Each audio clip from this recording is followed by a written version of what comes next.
ओम शांति।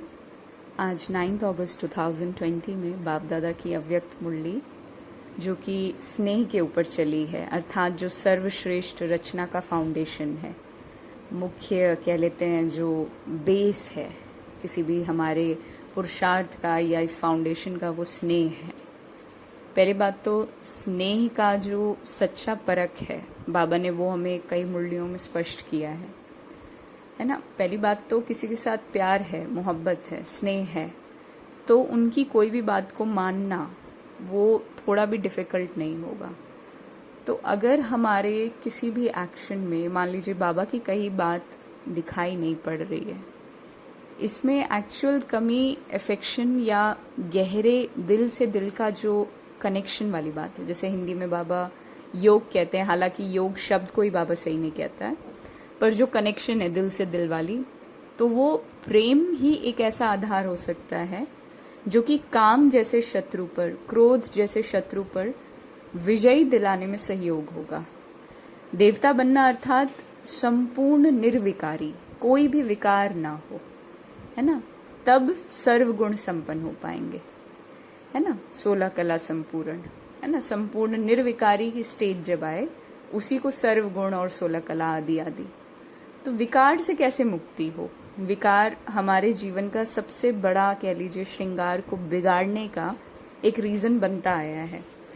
तो बाबा ने कहा कि जो आत्मा पवित्र है, पवित्र होने के कारण ही अभी बाप दादा के प्रिय हो। प्रिय मतलब वही स्नेही हो। अगर प्योरिटी में कहीं ऊपर नीचे है, अर्थात श्रीमत में कहीं मनमत आ रहा है ना। बॉडी कॉन्शियसनेस के लिए बाबा ने कई बातें स्पष्ट शब्दों में ही कह डाली हैं, है ना। काम के ऊपर बाबा ने कितने स्पष्ट रीति से हमारे सामने बात रखी है, एक एक शब्द का इस्तेमाल उस हिसाब से करके कि हमारी बुद्धि में बातें बैठ जाएं। अर्थात अपवित्रता स्नेह को डिस्ट्रॉय करता है। आत्मा के 7 गुण जो बाबा हमें डे 1 बताता है ना, ज्ञान, पवित्रता, तो ये एक इंद्रधनुष की तरह है। मतलब ये जो 7 क्वालिटीज हैं, अगर ज्ञान है तो ज्ञान वर्षा की तरह काम करके पवित्रता ले आएगा, साफ कर देगा। पवित्रता है तो शांति है, शांति है तो सुख है, अतीन्द्रिय सुख है। सुख है तो सबको प्यार कर पाएंगे, है ना। प्यार है तो निसंदेह जीवन आनंद में होगा। आनंद है तो सर्व शक्तियां प्राप्त हैं। ये एक इंद्रधनुष की तरह काम करता है। तो बाबा आज वही कह रहा है कि अगर पवित्रता की कमी है तो स्नेह की भी कमी आएगी, ये फाइनल है। बाबा ने स्मृति दिलाई कि तुम्हारे जो जितनी भी लाइफ रही है, चाहे वो सतयुग के बाद हम जब अपने पूज्य स्वरूप में थे, अर्थात द्वापर में जब भक्त आत्माओं ने, सोचिए हमें, हमारी क्वालिटीज को, जो हम सतयुग त्रेता युग में थे, उनको सिमरण करना शुरू किया, स्मरण में लाना शुरू किया, है ना। और भक्त आत्माएं पूजती ही रही, अर्थात वो भी श्रेष्ठ स्वरूप था, फल का रिटर्न था। कौन से फल का? जो स्नेह का अभी हम बाबा के साथ पार्ट प्ले कर रहे हैं, है ना। तो बाबा ने इस चीज पर आज बहुत विशेष अंडरलाइन डाला है कि जैसे लोग नहीं कहते कि प्यार में तो हम चांद तारे भी तोड़ कर ले आएंगे, एक बात कही, मतलब वो बात भी छोटी लगती है, वो कार्य भी छोटा लगता है।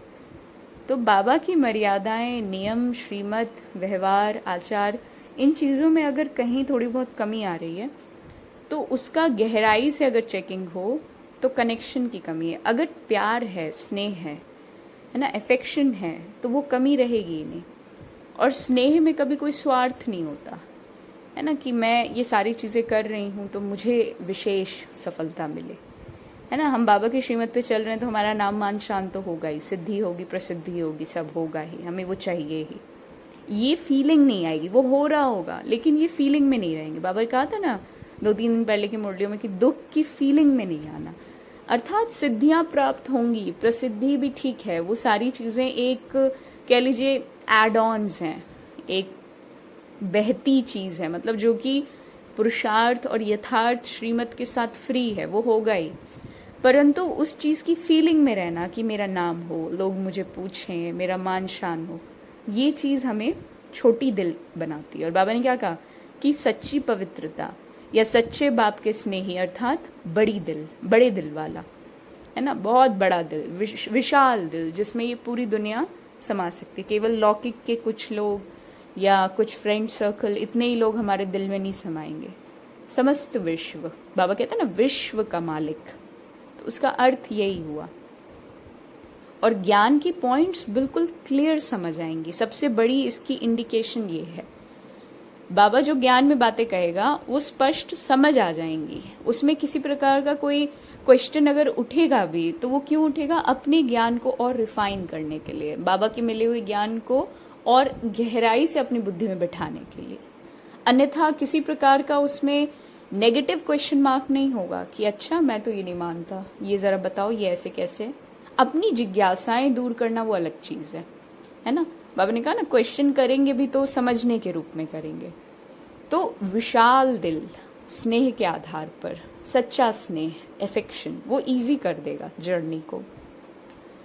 बाबा ने फिर हमें आज की मुरली में साइंस और साइलेंस का जो मिक्सचर है उसके ऊपर बात की। हालांकि अमेरिका के लिए स्पेसिफिकली बोला, लेकिन ये बात सत्य है कि साइंस और साइलेंस, अब बाबा कहता है साइलेंस की साइंस पर विजयी होगी, है ना। इसका मतलब दोनों आपस में कंपटीशन में तो है ना, सीधी बात। तो विजयी तब होगी जब साइंस इस चीज को समझ लेगा कि अल्बर्ट आइंस्टीन का जो कहा हुआ स्टेटमेंट है कि where science ends spirituality begins, मतलब जहां विज्ञान समाप्त होता है वहां से आध्यात्म शुरू होता है। तो ये बातें सिद्ध होंगी धीरे धीरे करके। अब देखिए, हमारे हेल्थ मिनिस्टर ने भी कह दिया ना कि सात्विक भोजन ही करना है ना। सात्विक भोजन अगर किया, यानी मीट फ्री डाइट अगर लिया, तो इम्यूनिटी अच्छी मिलेगी कोविड को लड़ने के लिए। तो हेल्थ मिनिस्टर बात ये तब कह रहा है जब रिसर्च हुआ इस चीज के ऊपर, तब उन्होंने एक डिक्लेरेशन दिया।